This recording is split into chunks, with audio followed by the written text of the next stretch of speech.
Buenos días, jóvenes alumnos de la prepromoción del Colegio Divino Maestro Jesús. Quien les saluda, como siempre, el profesor César Leiva Torres del curso de Razonamiento Verbal. En esta semana entregándonos ya el capítulo número 3, Práctica Integral. En este mes de la primavera, mes de la juventud y mes de nuestro querido colegio. Pero antes de pasar a resolver esta práctica integral, quiero mandarles un saludo virtual a cada uno de ustedes y también a sus lindas familias. Espero que todo esté bien por casita, sobre todo la salud al 100%. Muy bien, en esta práctica integral vamos a hacer un repaso del tema que hemos estado haciendo en las clases anteriores. Sobre todo, comprensión de lectura, que es muy importante, jóvenes, para que ustedes puedan entender y comprender lo que leen. Muy bien, sin más preámbulos, vamos a pasar a hacer este pequeño repaso el día de hoy. Muy bien, tenemos que entender que comprensión de lectura es lo siguiente, ¿no? Que para lograr la comprensión general de un texto es necesario desarrollar la capacidad de identificar el mensaje global del mismo. Para ello se debe aprender a captar el tema, luego el subtema o los subtemas que se desarrollan y finalmente la idea principal. Aquí tenemos un texto como ejemplo. Dice: los insectos son una clase de animales invertebrados de la familia de los artrópodos, caracterizados por presentar un par de antenas, 3 pares de patas y 2 pares de alas, que no obstante pueden reducirse o faltar. La ciencia que estudia los insectos se denomina entomología. Su nombre proviene del latín insectum, que significa cortado en medio. Los insectos comprenden el grupo de animales más diverso sobre la Tierra.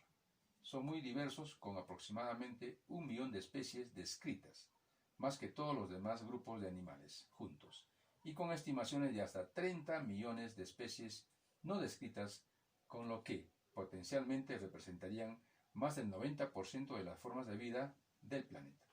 Otros estudios más recientes rebajan la cifra de insectos por descubrir a entre 6 y 10 millones.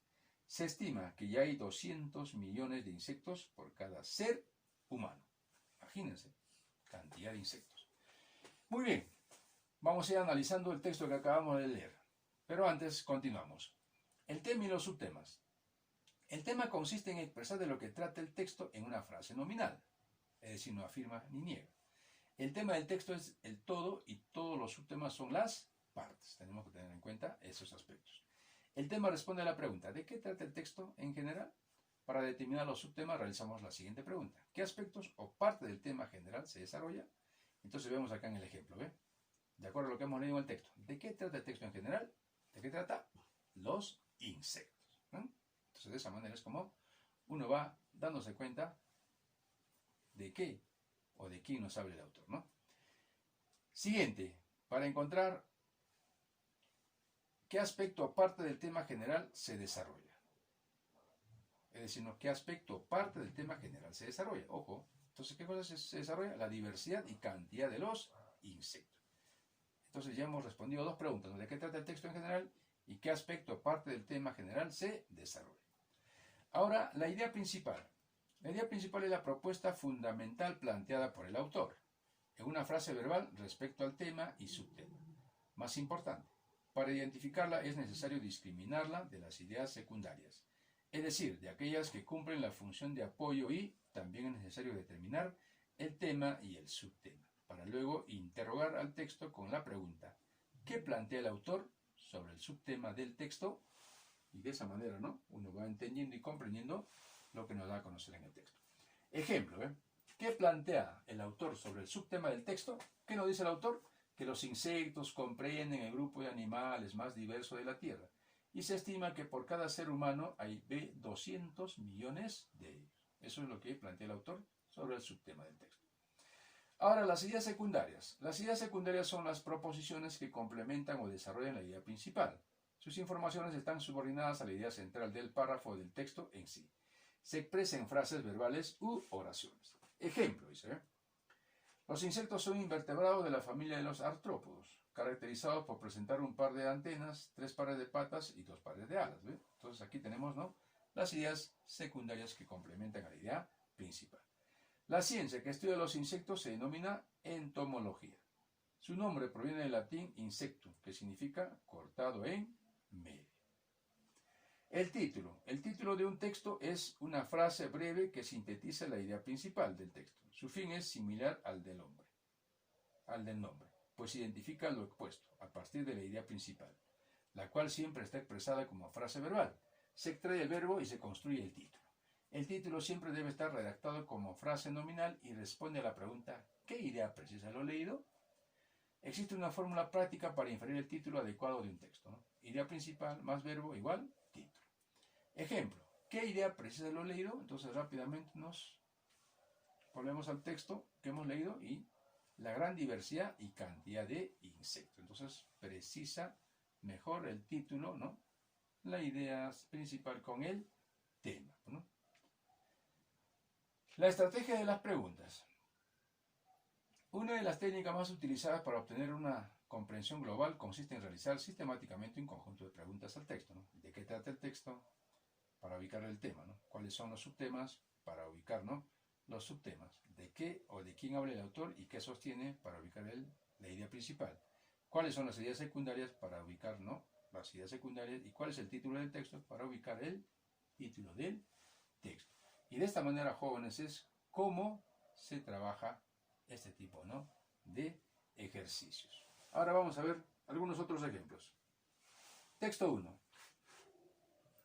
La población de la India sobrepasa actualmente los 700 millones de habitantes. Su distribución es muy desigual. Los valles fluviales están superpoblados, mientras que las zonas montañosas se hallan prácticamente deshabitadas. La escasez de alimentos y las diferentes estructuras sanitarias producen frecuentes muertes por hambre y epidemia. Entonces rápidamente acá nosotros, cuando nos preguntan ¿de qué trata el texto? Que viene a ser el tema, ¿no? La población de la India. De eso, ¿no? Nos está hablando actualmente. Ahora, ¿cuál es la idea principal? ¿No? Aparte de habitar o de sobrepasar los 700 millones de habitantes, también nos habla sobre la distribución es desigual de la población india, ¿no? Entonces, esa es la idea principal, ¿no? La distribución es desigual de la población india. Ahora, ¿cuál es el título para este texto? Distribución de la población india. Entonces, de esa manera, nosotros podemos ir trabajando este tipo de textos, teniendo en cuenta, bueno, las estructuras internas del texto. En el texto 2, los antiguos creían que las estrellas eran agujeros que había en el cielo, a través de los cuales la luz que había al otro lado del cielo se filtraba hacia nosotros. Hoy sabemos que las estrellas son algo curiosísimo, mucho más interesante y complejo. Todas las estrellas son enormes bolas de gas como nuestro Sol y como éste sacan su energía de la misma clase de procesos y la irradian también de manera similar. ¿Cuál es el tema? Rápidamente, ¿no? ¿De qué se está hablando en el texto? De las estrellas. Ahora, ¿qué nos dicen acerca de las estrellas? ¿No? Que viene a ser la idea principal, que las estrellas son enormes bolas de gas. ¿Cuál es el título para este texto? Definición de las estrellas. En el texto 3, ¿por qué beben los excursionistas agua embotellada? El agua del manantial parece limpia, pero no es seguro que sea apta para el consumo. El agua de la botella sí, lo es y decimos que es agua potable. El agua potable debe poseer una apariencia limpia, no tener color, olor ni sabor y estar libre de toda contaminación. Para conseguir que el agua sea potable, el agua del río, pozo o embalse debe pasar por una potabilizadora, donde se eliminan ciertas sustancias nocivas y los microorganismos perjudiciales para la salud. Ahora, ¿cuál es el tema del texto? El agua potable. ¿Cuál es la idea principal? El agua para ser potable debe pasar por una potabilización. La idea principal. Título: características del agua potable. Entonces, de esa manera es como se va trabajando, pues, jóvenes, este tipo de textos. Y así es como se debe aplicar, ¿no? A los textos para que tú puedas entender y comprender. Muy bien. En el texto 4, las estrellas son los cuerpos más estables y abundantes de las galaxias. En general, se encuentran formadas por gases como el hidrógeno y el helio, que se encuentra a una temperatura muy elevada. por lo que las estrellas constituyen enormes fuentes de energía tanto luminosa como calorífica. Existen estrellas de tipos muy diferentes, estableciéndose esta diversidad en función de tres características: su color, su tamaño y su luminosidad. La pregunta: ¿cuál es el tema del texto? Igual que el anterior, ¿no? Las estrellas. Pues acá nos habla acerca de otro aspecto muy importante acerca, ¿no?, de las estrellas. Y la idea principal: las estrellas son cuerpos estables y abundantes. Título: característica de las estrellas. Entonces, de eso es lo que nos habla en este texto, ¿no? Texto 5. Los perros policía pueden perseguir y dar alcance a los ladrones. Algunos perros trabajan en los caseríos reuniendo las vacas o las ovejas y ahuyentando ratas y ratones. Los perros de compañía son útiles porque son buenos amigos de los amos. Por ejemplo, acá no todas las ideas son paralelas, ¿no? Entonces nosotros tenemos que deducir cuál va a ser la idea principal. Pero el tema sí, ¿no? Los tipos de perro. Idea principal: los perros son muy útiles.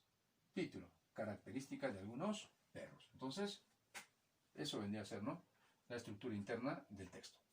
En el texto 6, uno escribe a partir de una necesidad de comunicación, de comunión con los demás, para denunciar lo que duele y compartir lo que da alegría. Uno escribe contra la propia soledad y la soledad de los otros. Uno supone que la literatura transmite conocimiento y actúa sobre el lenguaje y la conducta de quien recibe el mensaje que nos ayuda a conocernos mejor para salvarnos juntos. Pero los demás y los otros son términos demasiado vagos, y en tiempos de crisis, tiempos de definición, la ambigüedad puede parecerse demasiado a la mentira. Uno escribe en realidad para la gente con cuya suerte o mala suerte uno se siente identificado: los mal comidos, los rebeldes y los humillados de esta tierra. Entonces la idea principal del párrafo anterior es, ¿cuál viene a ser? La literatura es un medio de comunicación, el lenguaje de los otros a través de la literatura como medio de salvación, el conocimiento a través de la literatura, o la literatura como medio para huir de la soledad. Entonces la idea principal la encontramos en la alternativa A. Bueno, la literatura es un medio de comunicación.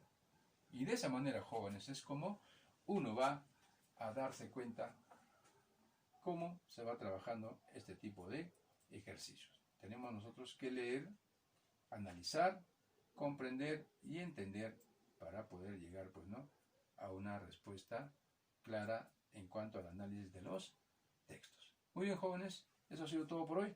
Nos estamos reencontrando en la próxima semana. Cuídense, nos vemos.